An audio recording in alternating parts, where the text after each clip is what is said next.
So here we are, we're going to do the practice problems for lesson 3 in unit 3, and we are looking at exploring circumference.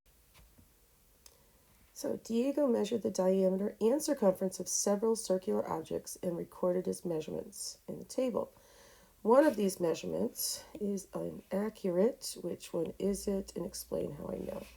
Okay, so I know whenever I have a table that looks like this, when I go from left to right, I'm always going to be multiplying, and whenever I go from right back to left in the other direction, I'm going to be dividing.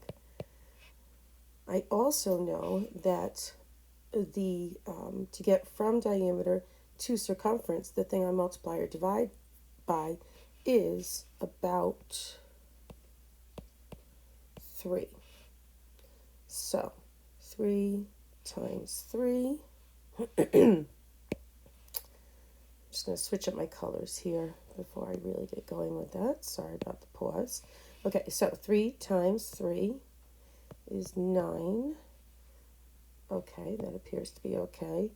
23 times 3 is 69. This does not, but I'm going to continue going just to be sure I didn't make an error. 8 times 3 is 24. That looks okay. And 15 times 3 is 45. Also looks okay. So very clearly, my error is here. And the reason I know that that one is incorrect is because the flying disc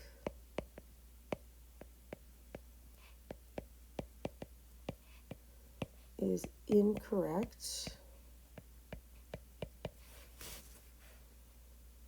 because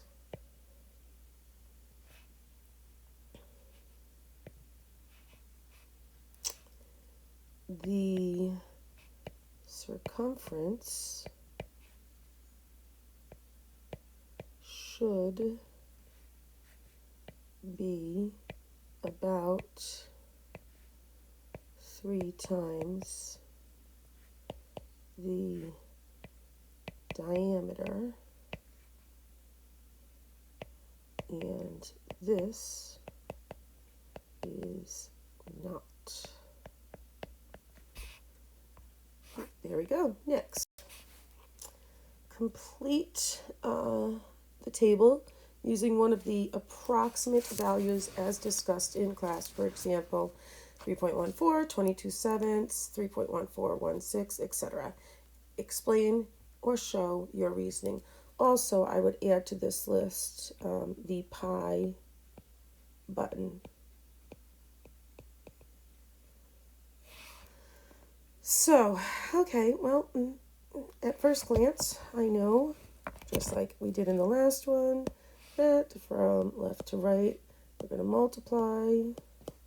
And when I go back in the other direction, I would divide. So let's start with multiplying, because I know that most of you prefer to do that. So I really like the looking at this, that I know is a multiple of 7. And because it's a multiple of 7, I am going to use my fraction of 22/7 to do this one. So 35 times 22/7. I know that I then would put my 35/1 just to make it look easy. Or like they're both fractions, and I go top with the top and bottom with the bottom.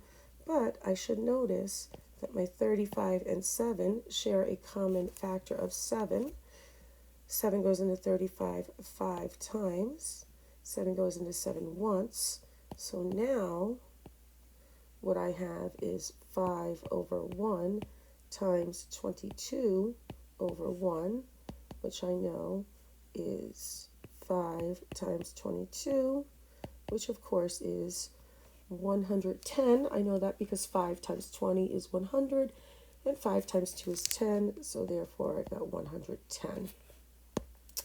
So the answer here for this first one is 100. That's not right. 110, and this one is inches. I'm going to keep going here. And for 5.2, I'm going to, I think just, well, it looks like the rest of these, I'm really just going to be multiplying or dividing using probably the pi button or maybe 3.14. Again, depending upon which one I use, my answers might be slightly different. So I'm going to do 5.2 times 3.14. Put that right into your calculator, and you should get 16.328. I'm going to round that to the tenths place, and that means the 2 is less than 5, so I'm going to leave the 3 as is. So my answer is 16.3 centimeters. Now, don't forget, if you rounded to a different location, just be careful, did you correctly round up or round down? So the next one, I'm now going to be going in the other direction, so I'm going to be dividing for each of these. So if I've got 556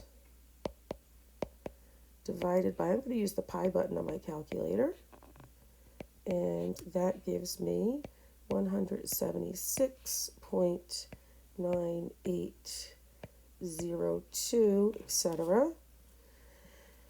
I'm actually going to round that, I think, to the 8 or the hundredths place, just because it's nice, clean, it's a 0. I know I can just cut it off right there. So the answer is 176.98, and that is feet. And then for the last one, I've got 71.6 divided by 3.14. That is going to give me 22.8025. I like the 0, I told you that before, so I'm going to round to the eighths, the tenths place, and that leaves it with the 8. So I've got 22.8 inches. I know a lot of you get bothered because sometimes we round to the tenths place, sometimes the hundredths. I very rarely, unless I'm told to, round to the whole number, because that in general is the acceptable or most common way to do things. So I'm going to stick to that. Next.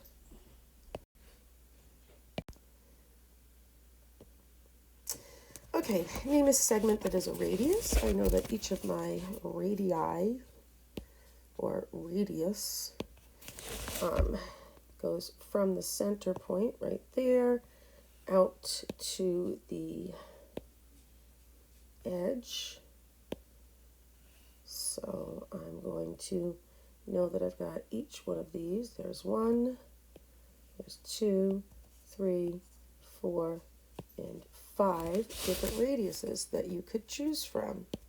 So I'm going to name each and every one of those.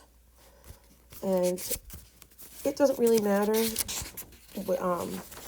which of, what order you name them in, but I like to start with the center point when I'm naming these. So again, it says name a segment, so you could choose any one of the following. So if I'm going to start right here and just go clockwise around to name each of them. So I've got AC, AD. That is so not true. I went across to this one. After I said I was going to go in clockwise order. Obviously I didn't, but it really doesn't matter because you only need to choose one of these. You can now write the rest of them down. It certainly doesn't hurt to do that now that you're doing your corrections, but originally you only had to do one. So got AC, AD, AE, AG, and finally AB. How long is it? Well, it tells me here that the whole entire diameter is 15. I know that the radius is half of the diameter, so 15 divided by 2, of course, is 7.5, in this case, centimeters. Now, I do hope that you're getting all the labels on, because you need to label these because they are actual, lengths in this particular case. So they do need a label. No naked numbers. Next, name a segment that is a diameter. Okay, well, my diameter goes straight across the entire thing. So the only diameter that is shown is, of course, CD. How long is it? Well, it tells us that it is 15 centimeters. And that is all of the practice problems that we are doing for lesson 3.